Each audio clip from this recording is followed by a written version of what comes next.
All right, let's talk about how we contact sources, right? We know that this can be a challenge. I'm going to send an email, I'm going to make a phone call, I'm going to wait, I got to hear back. This is the strategy I use.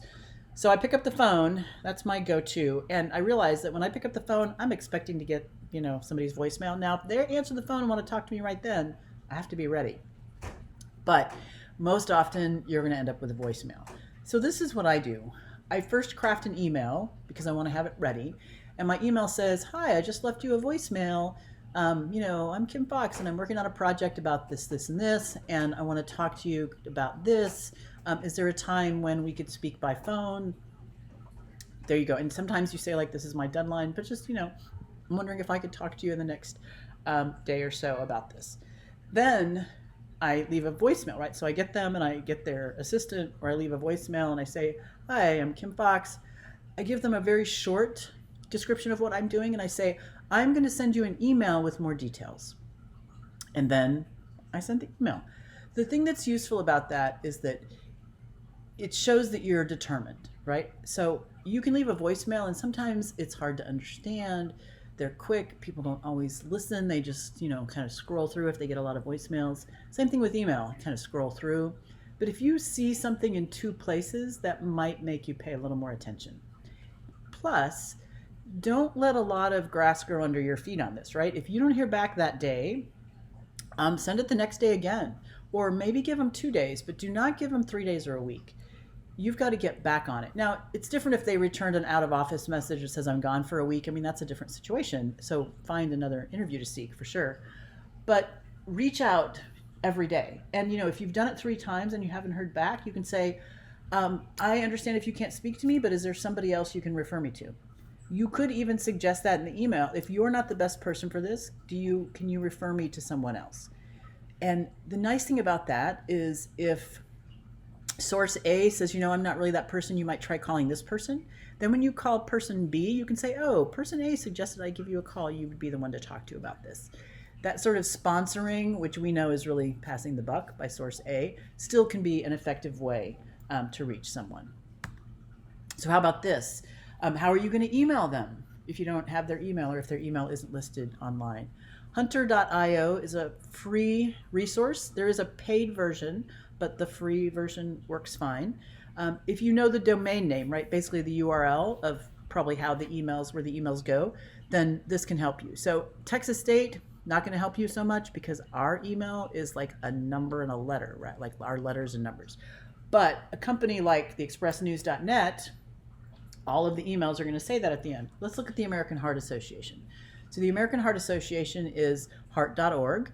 So if I want to reach somebody there, it tells me at the top, like most of their emails are styled first name dot last name at heart.org. So let's say I'm thinking, oh, like Donovan Evans. So I'm just going to, like in here, it shows me, right? But if I had a source Donovan Evans, I would say, I'm just going to try donovan.evans at heart.org. I'm going to try kim.fox at heart.org. It doesn't always work because it could be that because my legal name is Kimberly, it could be that heart.org, if I worked there, would style it as Kimberly, even though I don't go by that.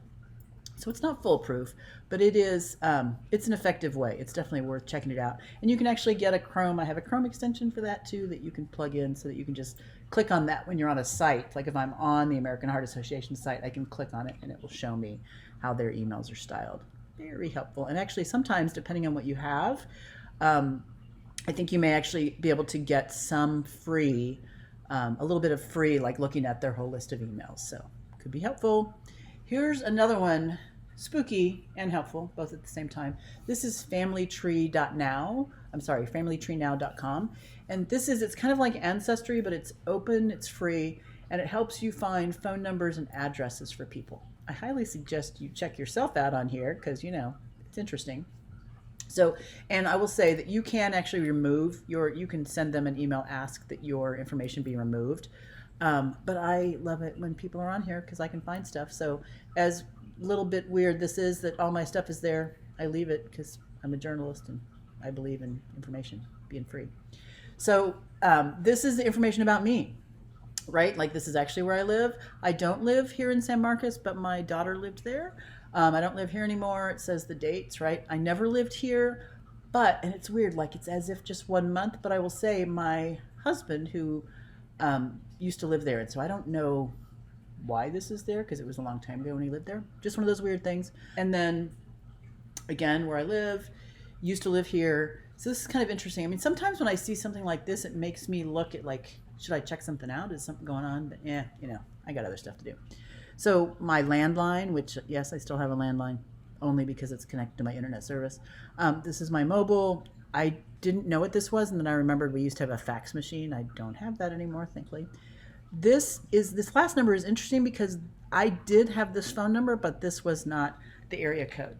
So this I think really demonstrates that here is some information. It may or may not be current, but it is at least a way. I mean, you're a journalist. You call each one of those numbers and say, hey, is this person here?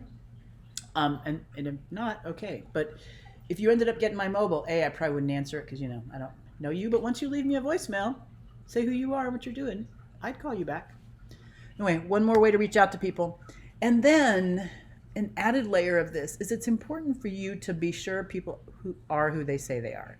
I mean, we expect them to be. I banked a career on people being honest with me and me being able to discern when somebody was being honest or a little evasive. I realize that everybody has an agenda. Like I don't expect people to just pour out their soul to me. People have an agenda, but I want to know that they are who they say they are. So Mina, who happens to be somebody I've worked with, so Mina says that she's these things. Is she these things? Let's look at her LinkedIn profile. Let's look at her Twitter handle. Yes, this is Mina. This is the person I interviewed. I see her.